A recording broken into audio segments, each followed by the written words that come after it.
श्रोतेहो नमस्कार.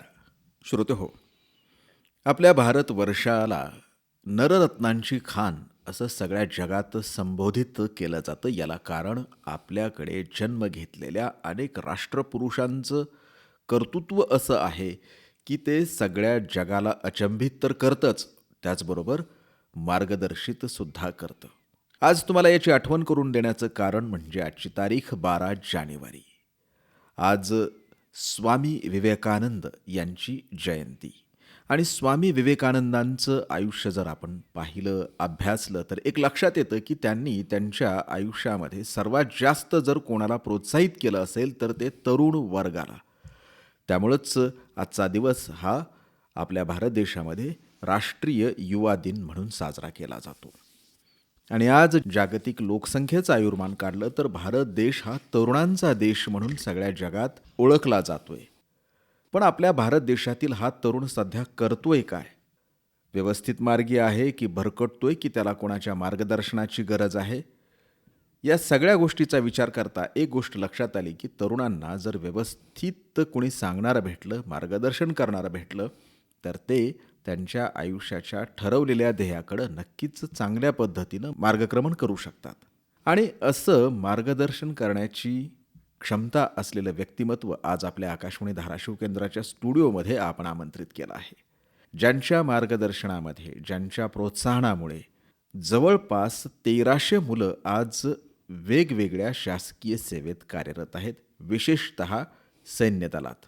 आपण आमंत्रित केलं आहे मुक्काम पोस्ट ईट येथील वीर भगतसिंग अकादमीचे संस्थापक तसंच पंचक्रोशीत सर्वश्रुत असलेले समाजसेवी श्रुत प्रताप भैया देशमुख यांना. प्रताप भैया, आपलं आकाशवाणी धाराशिव केंद्राच्या स्टुडिओमध्ये स्वागत आणि नमस्कार. नमस्कार. तुमचा जितका अभ्यास आहे तरुणांच्या बाबतीत, तर तुमचा जितका संपर्क आहे या तरुण पिढीच्या बाबतीत तुमच्या अकादमीच्या माध्यमातून, काय वाटतं सध्याचं चित्र तरुणांच्या बाबतीत? मला जे पाहण्यात येतं ते असं की ह्याच्यामध्ये निश्चितपणे 2 वर्ग पाळले पाहिजेत असं माझं मत आहे. एकदम एकच ठाम मत बनवणं ह्यामध्ये मला वाटतं अतिशयोक्ती होईल. परंतु प्रसिद्धी माध्यमं असतील किंवा जे सामान्य नागरिक असतील, यांना जे दिसतात ना मुलं, गावातली असतील, शहरातली असतील, ती टपरीवर थांबणारी, एखाद्या पक्षाचा झेंडा खांद्यावर घेऊन पळणारी, एखाद्या नेतृत्वाच्या पाठीमागे एखादी भावना घेऊन स्वतःचं सर्वस्व पणाला लावून पळणारी, असा एक वर्ग निश्चितपणे आज दिसतोय. ह्याच्यामध्ये काही व्यसनाच्या आहारी गेलेत आणि ज्याला आपण सन्मार्ग किंवा सदमार्ग म्हणतो त्याच्यावरती ती मुलं नाही आहेत, हे निश्चित आहे. असा एक वर्ग आहे. परंतु आपल्या भल्यासाठी काही करायचं आहे, आपल्या कुटुंबासाठी काय करायचं आहे, मला माझ्या गावासाठी काय करायचं आहे आणि मला माझ्या देशासाठी काय करायचं आहे, अशी मुलं मात्र ही माझं मत आहे की प्रसिद्धी परागमुख असतात. ते जास्त समोर दिसत नाहीत.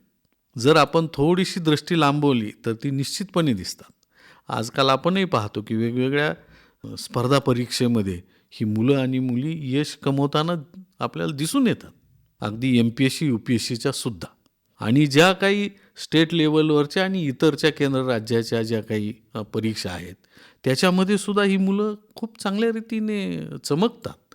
एवढंच नाही, हे झालं सर्व्हिसचं क्षेत्र, परंतु अगदी कृषी क्षेत्रात सुद्धा.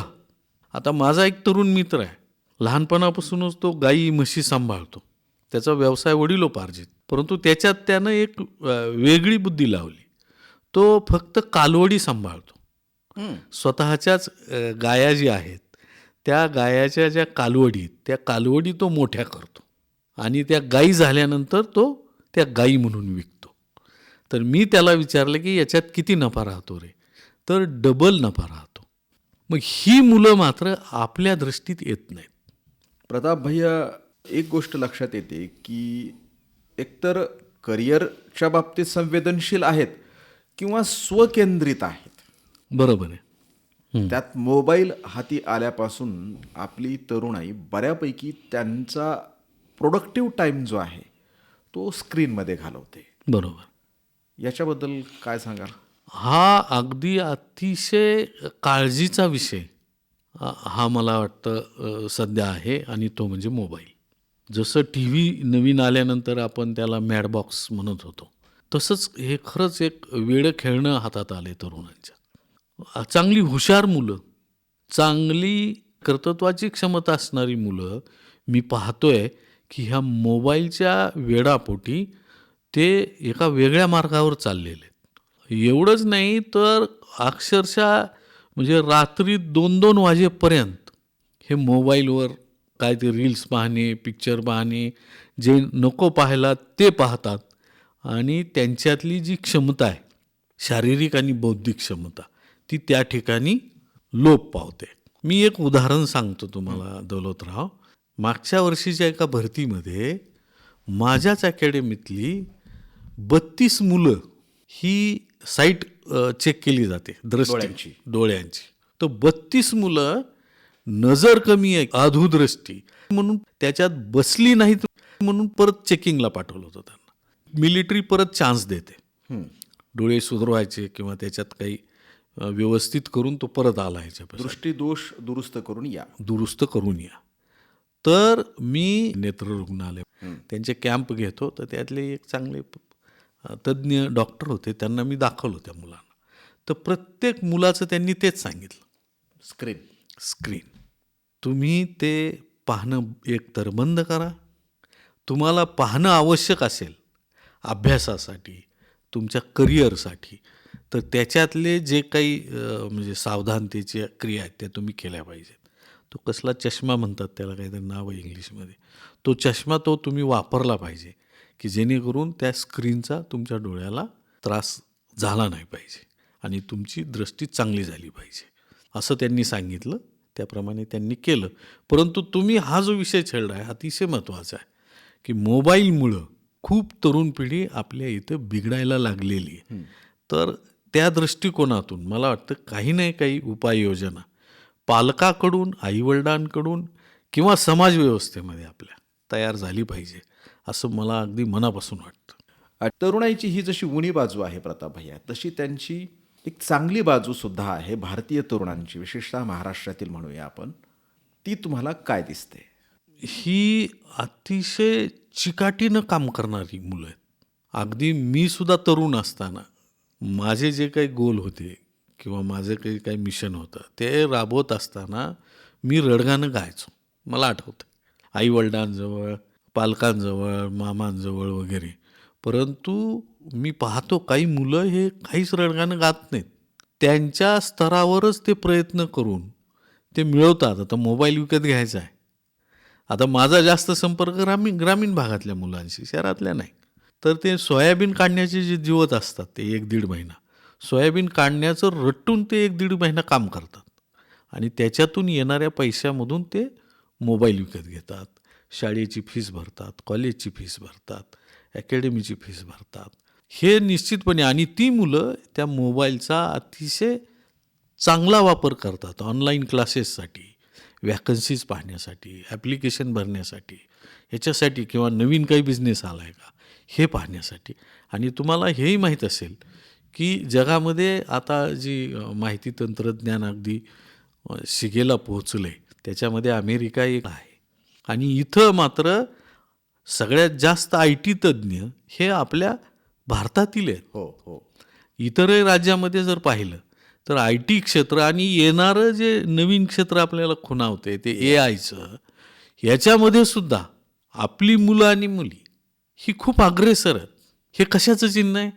हे सुद्धा त्या स्क्रीनला जे चिटकून राहतात त्याचंच चिन्ह आहे असं मला वाटतं. परंतु फक्त काय आहे की हे पॉझिटिव्ह वेनं जाऊन ही मुलं या स्क्रीनकर पाहतात. मग ते PCचे असेल किंवा मोबाईलचे असेल.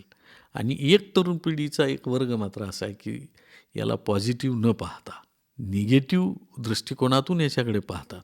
त्यामुळं ती खऱ्या अर्थानं सक्सेस होत नाही. तुमच्या या दोन्ही उत्तरातून एक कोट आठवला की हमारे दिमाग में 2 घोड़े हैं, एक पॉजिटिव एक निगेटिव. आप जिसे दौड़ाओगे वही आपको आपकी जिंदगी उस दिशा में लेके जाएगा. खरं आहे. अशा पद्धतीचं आहे. मला ह्याच्यावरून एक ज्ञानेश्वरीतला एक श्लोक आठवतो सर. म्हणजे कदाचित युवा दिनानिमित्त म्हणजे हे करिअर काउन्सिलिंगचाच हा भाग आहे असं मला वाटते. तर त्यांचा जो एक श्लोक आहे, मार्गा आधारे वर्तावे, विश्वची हे मोहरे लावावे, अलौकिक नो व्हावे लोकांप्रती. म्हणजे त्यांनी सांगितले की मार्गा आधारे वर्तावे, म्हणजे तुम्ही तुमचं आयुष्य जे आहे ते सदमार्गानं तुम्ही चाला. आणि हे चालत असताना मी, माझंच आणि मलाच असं धरू नका. तर तुम्ही मोहरा म्हणजे टार्गेट कुठलं ठेवा, हे विश्व ठेवा. हे विश्वाची मोहरे लावावे. म्हणजे विश्वाकडं पाहून ह्या विश्वाच्या कामासाठी मी काय येऊ शकतो, हे जे विश्व आहे ह्याच्यासाठी मी काय करू शकतो, ह्याचा विचार तुम्ही करा. आणि त्याच्या पुढची जी 2 वाक्य आहेत ती खूप चांगली आहेत. अलौकिक न व्हावे लोकांप्रती. जरी तुम्ही एवढं यश मिळवलं तरी तुम्ही काय असलं पाहिजे, लोकांसारखंच राहिलं पाहिजे. तुम्ही अनकॉमन व्हायचं नाही, कॉमनच राहायचं लोकांसारखं. अलौकिक नाही व्हायचं. अलौकिक न व्हावे लोकांप्रती म्हणजे तुमच्या शरीरामध्ये, बुद्धीमध्ये अहंकार ह्या नावाची गोष्ट गेली नाही पाहिजे. ह्या श्लोकामार्फत 13व्या शतकामध्ये ज्ञानेश्वरांनी आपल्याला ही गोष्ट सांगून गेलेली. याच तुमच्या विषयाला मी थोडंसं पुढं घेऊन जातो छत्रपती शिवाजी महाराजांच्या एका घोषणेकडं. त्यांनी घोषणा दिली होती, अहत तंजावर तहत पेशावर अवघा मुलुख आपुला. आणि आता त्याला आधुनिक स्वरूपात असं म्हटलं जातं की अहद ऑस्ट्रेलिया तहत अमेरिका अवघा मुलुख आपुला. म्हणजे महाराष्ट्रीयन मुलांनी, भारतीय मुलांनी आता जगात सर्वत्र संचार करावा आणि स्वतःच्या कर्तृत्वाचे झेंडे भारताबाहेरही रोवावे, बरोबर. अशी अपेक्षा त्याच्यामध्ये व्यक्त केली जाते. कारण मुलांना करिअरच्या दृष्टीनं आता संवेदनशील होताना आपण पाहतो. अनेक मुलं त्या बाबतीत खूप सेन्सिटिव्ह आहेत. आणि लहानपणी मात्र जवळपास अनेक मुलांचं एकच उत्तर असतं, पुढं मोठं झाल्यावर काय करणार, तर मिलिटरीत जाणार. हो, बरोबर, अगदी खरं. हे सगळ्यांचंच लहानपणीचं स्वप्न असतं. युनिफॉर्मचं एक आकर्षण असतं त्या, बरोबर. आणि ते आकर्षण तसं उत्तर द्यायला भाग पाडतं. पैकी अनेक मुलं नंतर ते विसरून जातात किंवा त्यांच्या आवाक्याबाहेर जातं किंवा त्यांना दुसऱ्या चांगल्या संधी मिळतात. आता आपण जे बोलणार आहोत ते ज्यांना याच क्षेत्रात करिअर करायचं आहे त्यांच्यासाठी, की ज्यांच्यासाठी तुम्ही तुमच्या ईट परिसरात वीर भगतसिंग अकादमी सुरू केली. हो. ही अकादमी किती वर्ष जुनी आहे? 16 वर्ष झाले. या 16 वर्षाच्या प्रवासात अकादमीमधून किती मुलं पोलीस दल असतील, पॅरामिलिटरी असतील, मिलिटरी असेल किंवा इतर फोर्सेस असतील किंवा इतर कोर्सेस असतील, राईट, त्याच्यामध्ये त्यांची निवड झाली? 1300 मुलं आजपर्यंत आर्मीमध्ये, काही नेव्हीमध्ये, अत्यंत तुरळक आहेत एअरफोर्समध्ये. आणि सर्वात जास्त मुलं जी गेली ती पॅरामिलिटरी फोर्स जे आहेत आपले 8-9. मग त्याला आपण CISF, BSF, CRPF, ITBP वगैरे हे जे आहेत आपले पॅरामिलिटरी फोर्स, त्याच्यामध्ये ही मुलं भरती झालेली आहेत. आणि मला एक गोष्ट अभिमानानं सांगावं वाटते की ही सगळी मुलं आज आपल्या भारताच्या बाँड्रीवर या आपल्या सर्वांचं आणि देशाचं रक्षण अगदी समर्थपणे करतात, प्राणपणाने करतात. भैया, जेव्हा अकादमी सुरू केली तेव्हा किती विद्यार्थी आले होते? फक्त 4च विद्यार्थी होते.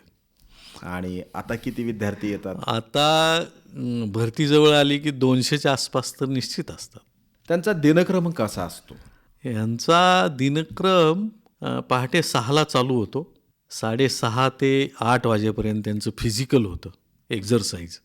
आमचे एक्स आर्मी आहेत, एक रिटायर आर्मी आहेत चव्हाण सर म्हणून, ते त्यांचा व्यायाम घेतात की जो आर्मी आणि पॅरामिलिटरीशी निगडीत आहे. ह्याच्यात अजून 1-2 वाक्य मी वाढवेल की बऱ्याच मुलांच्या लक्षात काय असतं, बलदंड शरीर म्हणजे जे 6 पॅक हे. पण मिलिटरीला ते अपेक्षित नसतं. मिलिटरीला अपेक्षित असतं ते हरणासारखं चपळ शरीर लागतं.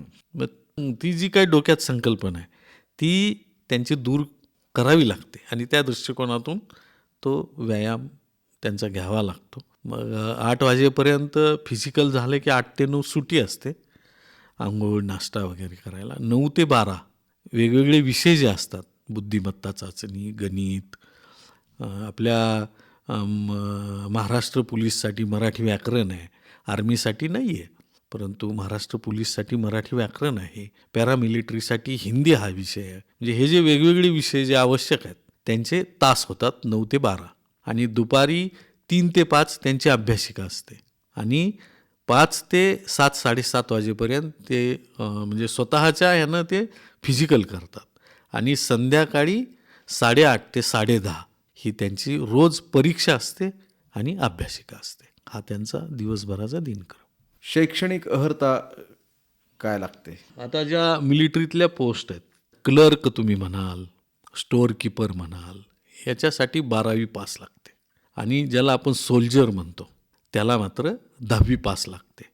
नर्सिंग असिस्टंट नावाची एक पोस्ट आहे मिलिटरीमध्ये, म्हणजे डॉक्टरच्या हाताखालचं असलेला, तर त्याला 12वी सायन्स पास लागते, डॉक्टरचे सहाय्यक.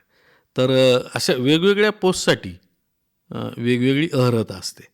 म्हणजे एक तर 10वी पास असते किंवा 12वी पास असते. आणि शारीरिक वजन, उंची, मगाशी तुम्ही सांगितलं की डोळ्याची आयसाईट चांगलीच पाहिजे, तर त्या शारीरिक क्षमता ज्या आहेत त्या कशा लागतात?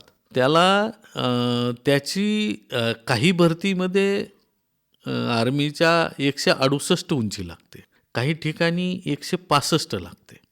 आता जिथं काहीच शारीरिक क्षमतेचं काही काम पडत नाही, म्हणजे क्लर्क किंवा स्टोअर कीपर, इथं 162 बस होते. आणि ह्या उंचीमध्ये पण सरकारनं खूप चांगलं धोरण घेतलेलं आहे. स्टेट वाईज उंचीमध्ये अगदी आपण जर वर गेलो हिमालयाकडे तर आपोआप तिकडची माणसं थोडीशी बुटकी असतात, उंचीला कमी असतात. तर त्याच्याप्रमाणे उंचीमध्ये 1, 2, 3 सेंटीमीटरचा फरक असू शकतो. तर छातीचं जे आहे ती तुमची छाती किती का असे ना, फुगवल्यानंतर 5 सेंटीमीटर भरली पाहिजे.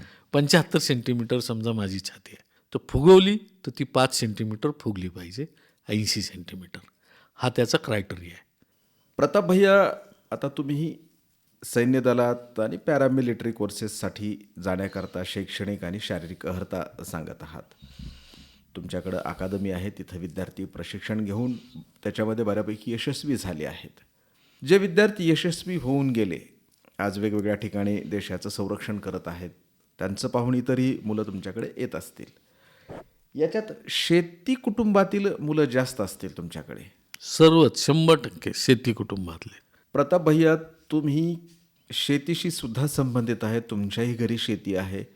जी मुलं मिलिटरीत जाणार नाहीत, जी मुलं इंजिनियर डॉक्टर होण्यासाठी जातील, ती सोडून जी शेती करतायत, अशी जी मुलं आहेत त्यांच्याकडे पाहिल्यानंतर काय वाटतं? आजच्या शेतीमध्ये राबणारी तरुण हातं जी आहेत ते चित्र तुम्हाला काय दाखवतं? त्याच्यातही परत मी तसंच म्हणेल की ह्याच्यामध्ये 2 गट आहेत.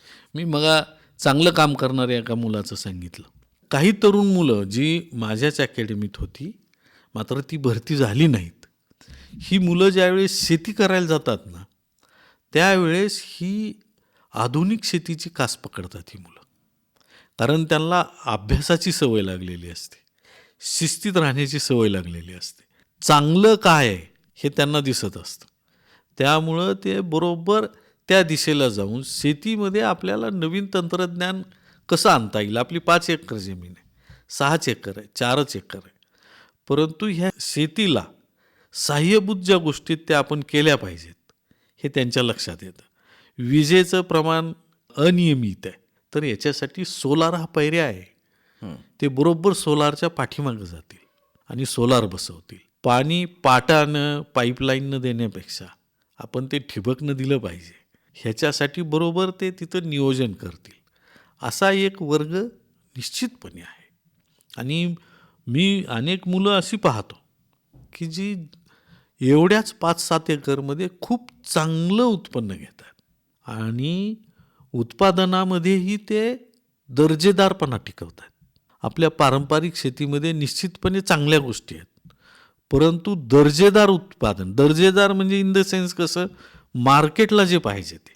ही मुलं अगोदरचे आपले जे पारंपरिक शेतीतला शेतकरी आहे ना, तो शेतातून बाजारात जात होता, परंतु ही मुलं तसं करत नाहीत. बाजारातून शेतात येतात. बाजारात काय पाहिजे, आता कशाला भाव येणार आहे, तर टमाट्याला भाव येणार आहे, पाणी कमी आहे तर आता बटाट्याला भाव येईल. बाजाराचा ते कानोसा घेतात.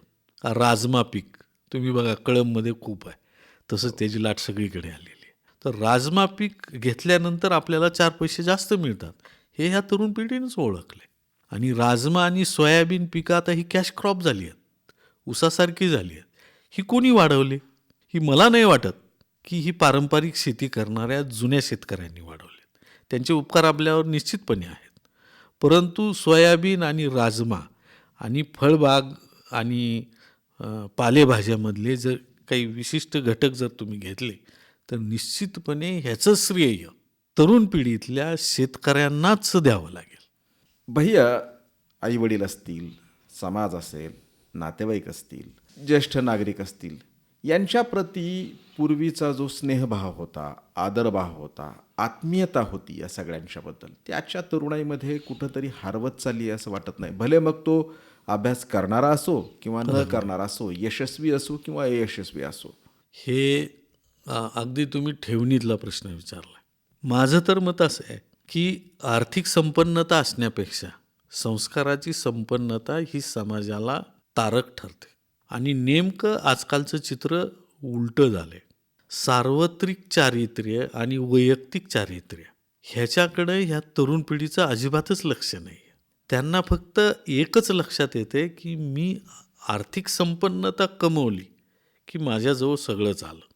आणि ह्या वैचारिक भूमिकेमुळं मी तर घाबरतोय की पुढे चालून किंवा सध्याही दिसतंय की हा समाज एका उद्ध्वस्त स्थितीकडे जातोय की काय, असं चित्र आज दिसतंय.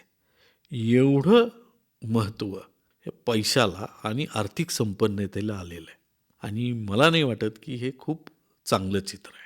गुरुजींना रस्त्यावर उभा राहिलेलं पाहून धूम पळणारी पिढी इतिहास जमा झाली. हो. तुम्ही म्हणालात की संस्कार मूल्य, संस्कार संपन्न आता अधिक असायला पाहिजे. संस्कार द्यायला पालक कमी पडतायत का? पालकावरच ते बोट फक्त ठेवून नाही, त्याच्यातला एक घटक निश्चितपणे पालक आहे. परंतु ह्या गोष्टीमध्ये फक्त पालकावरच ते बोट ठेवून नाही चालणार. ते बोट संपूर्ण समाजव्यवस्थेवर ठेवावं लागेल. फक्त शिक्षक, गुरु आणि आजकाल एक परवलीचा आणि वाईट शब्द झाला आहे मास्तर म्हणायचं, हे अत्यंत चुकीचं आहे. किंवा त्यांच्यावरही बोट ठेवणं अत्यंत चुकीचं आहे. परंतु ही जी समाजव्यवस्था फक्त आणि फक्त आर्थिक संपन्नतेकडं, भौतिक सुखाकडं जी वेगानं चालली आहे, ते अतिशय घातक आहे असं मला 100% वाटतं. कारण ह्या भौतिक सुखाच्या लालसेपोटी हा तरुण आज आपलं म्हणजे वैयक्तिक स्वतःही, पालकांनाही आणि समाजालाही एका वेगळ्या दिशेला भरकटत चालला आहे. हे आजचं चित्र निश्चितपणे भयावह आहे. ह्याला जर रोखायचं असेल तर मला वाटतं की खूप मोठ्या परिवर्तनाची, त्याला परिवर्तन हा शब्दही कदाचित कमी पडेल, तर ती एका क्रांतीची जरूरत आहे. हे जे काही गजबजाट, लखलखाट जो चालू आहे ना, हा कोणत्या तरी एका विशिष्ट उंचीवर जाईल आणि तिथं असं काही घडेल की ते बंद पडेल.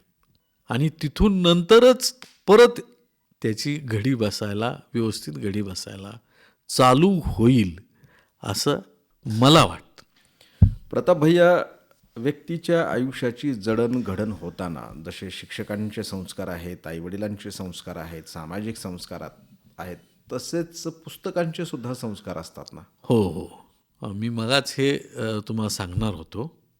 तुम्ही जसा आमच्या वीर भगतसिंग अकॅडमीचा, आपल्या अकॅडमीचा उल्लेख केला, तसंच माझ्याकडे आजचा जो युवा दिन आपण ज्यांच्या नावानं साजरा करतो आहे, ते विवेकानंद वाचनालय आहे. 35 वर्षापूर्वीचं वाचनालय, खूप चांगलं आहे माझ्या दृष्टिकोनातून, तर चांगलं वाचनालय आहे ते. 17-18 हजार पुस्तकं आहेत तिथं. त्यामुळं वाचकांचं आणि माझं मला वाटतं एक नातं आहे. आणि त्याही 2 पिढी असं आहे, माझ्या पिढीतले, मधले आणि आत्ताची तरुण पिढीतले. तर खूप मोठ्या खेदानं गोष्ट सांगावी वाटते की ह्या तरुण पिढीचं आणि पुस्तकाचं नातं तुटत चाललं आहे. त्यांना ते समग्र, ज्याला म्हणतो आपण समग्र वाचन, हे त्यांच्या बुद्धीला पटतच नाही. आज म्हणजे युवा दिन म्हणून आपण साजरा करतोय, त्या विवेकानंदांनी 1893 मध्ये शिकागो येथे सर्वधर्म परिषदेमध्ये भाषण दिलं. 1893 विवेकानंद सर्वधर्म परिषद. बस एवढंच त्यांना ज्ञान म्हणजे खूप ज्ञान वाटतं. परंतु ह्याच विवेकानंदांनी ह्या भारत देशाची औद्योगिक क्रांतीला सुरुवात केली. जमशेदजी टाटांसोबत चर्चा झाली विवेकानंदांची जहाजत जात असताना अमेरिकेला. आणि त्यावेळेस विवेकानंद पुरुष होते त्या काळातले आपल्या भारतातले की जे जगात फिरत होते. त्यावेळेस औद्योगिक क्रांतीची म्हणजे क्रांती नाही म्हणता येणार त्याला, पण उद्योग सुरू करावा भारतामध्ये पहिल्यांदा त्या दोघांमध्ये चर्चा झाली. आणि तिथं हे जमशेदपूरला पोलादचा कारखाना टाटाजींनी त्यावेळेस उभा केला. आणि विवेकानंदांनी त्याला जे काही टेक्निकल सपोर्ट म्हणतात, म्हणजे त्यांचे जे ओळखीचे त्या काळातले उद्योगपती होते विदेशातले, तो दिला. आणि आपल्या देशामध्ये औद्योगिक क्रांतीला सुरुवात झाली. ह्या गोष्टी वाचल्याशिवाय माहितीच होणार नाहीत. आणि माझं मत आहे की तरुणांनी हे वाचलं पाहिजे, ते व्यक्तिमत्व उलगडायला वाचलं पाहिजे. महाराष्ट्र हा समृद्ध केला आज सगळ्यांना मान्य आहे, यशवंतरावांनी केला. यशवंतरावला लहानपणा यशवंत्या म्हणायचे, पण ह्या यशवंत्याचा यशवंतराव कसा झाला हे वाचायचं नको वाटतं त्यांना. 1 मे महाराष्ट्र दिन, यशवंतरावांनी तो काय कलश आणला, बस तेवढंच पाहिजे. परंतु यशवंताचा यशवंतराव कसा झाला हे वाचणं अतिशय गरजेचं आहे. तुम्ही 1 मिनिट वेळ देत असाल तर ती छोटी घटना आहे त्यांच्या आयुष्यातली, ती मी सांगतो. 4थीला होते यशवंतराव, शाळेतली गावातली छोटी शाळा होती. 11-12 वर्षाचं पोरगं आहे. त्याचं ओठ पिळला तर दूध निघेल असं. स्वातंत्र्य चळवळ त्या काळात शिगेला पोचली होती. ह्या यशवंत्यांनी तिरंगा झेंडा कुठून तरी मिळवला आणि शाळेच्या इमारतीवर लावला. गोरे सैनिक आले, यशवंताला अटक केली, घेऊन गेले अटकेत, तालुक्याच्या ठिकाणी त्याला अटकेत ठेवलं. बरेच दिवस अटकेत राहिल्यानंतर त्या गोऱ्या इंग्रजांनाही कळेना की ह्याला काय शिक्षा द्यावी. एक तर बारकं पोरगं, गुन्हा तर मोठा केला आहे, त्या काळचा तो राष्ट्रद्रोह होता, ह्याला काय करावं. म्हणून त्या गोऱ्या सैनिकांनी त्याला शिक्षा दिली की तू काय कर, एक माफीनामा लिहून दे की मी जो हा तिरंगा लावला ही मी चूक केली आहे, हा गुन्हा केला आहे, इथून पुढे मी असा गुन्हा करणार नाही असं लिहून दे. त्यावेळेस त्या छोट्या बालमनाच्या मनात शंकेची पाल चुकचुकली आणि त्यांनी त्यांच्यासमोर इच्छा व्यक्त केली की मला माझ्या आईला भेटायचे, आईला आणा. आईला निरोप गेला. आई तालुक्या ठिकाणी चालत गेली, ज्या बरॅकमध्ये ठेवलं होतं यशवंताला त्या ठिकाणी ती गेली. त्याला पोटाला कवटाळून तिने विचारलं, अरे यशवंत्या काय झालं, तू मला का बोलवलंस, तुला काही इथं त्रास आहे का, हानमार आहे का, तुला मारलं का, काय झालं नेमकं. तर त्या यशवंतांनी तिला सांगितलं की आई, मला हे गोरे सैनिक म्हणतायत की माफीनामा लिहून दे, तिरंगा लावला आहे तो तू गुन्हा केलेला आहेस, मी हा परत गुन्हा करणार नाही असं लिहून दे.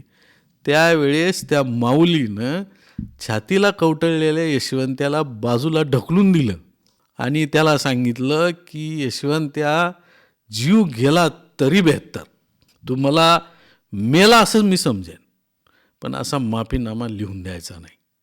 असं बोलली ती म्हातारी आणि ताड निघून गेली. तिनं पोराचा विचार केला नाही. आणि मला वाटतं त्यावेळेस त्या यशवंत्यातून यशवंतरावांचा जन्म झाला. आज ही घटना पालकांनी वाचली पाहिजे, तरुणांनी वाचली पाहिजे. यशवंतरावांनी नुसता महाराष्ट्राचा कलश आणला आणि इतक्या तारखेला आणला, ते माहिती म्हणून ठीक आहे, परंतु ते ज्ञान नाही आहे. आता आपण असाच विचार बाबासाहेबांबद्दल जर केला, हो, जगातले सर्वात जास्त ज्ञानी आणि सर्वात जास्त डिग्र्या असणारं एक कीर्तिवंत, ज्ञानवंत, बुद्धिवंत व्यक्तिमत्व. येस, आपल्या देशाचे 5-6 वर्ष मंत्री राहिले. आता बाबासाहेबांनी कोणतं दैनिक काढलं, कोणता पक्ष काढला, त्यांनी आपलं संविधान लिहिलं, हे ठीक आहे, परंतु बाबासाहेबांचं बालपण तेवढं तपासलं पाहिजे. अतिशय कष्टामध्ये, वर्गाच्या बाहेर. आज आपण वर्गात जाऊन, वर्गात काय ट्युशन लावून शिकणं होत नाही, परंतु बाबासाहेब वर्गाच्या बाहेर राहून शिकले. पुस्तकाचं नातं त्यांचं मला वाटतं आईवडिलांसारखंच त्यांना ते प्रिय होतं. आणि प्रचंड वाचन. आणि माझं वैयक्तिक मत म्हणाल तर बाबासाहेब एक चांगले अर्थतज्ज्ञ होते. जसं ते कायदेतज्ज्ञ होते तसेच ते अर्थतज्ज्ञ होते. आणि अर्थतज्ज्ञ होण्यासाठी प्रचंड वाचनाचीच गरज आहे. आणि त्यांनी ते बालपणापासून पुस्तकाचं जे नातं जोडलं.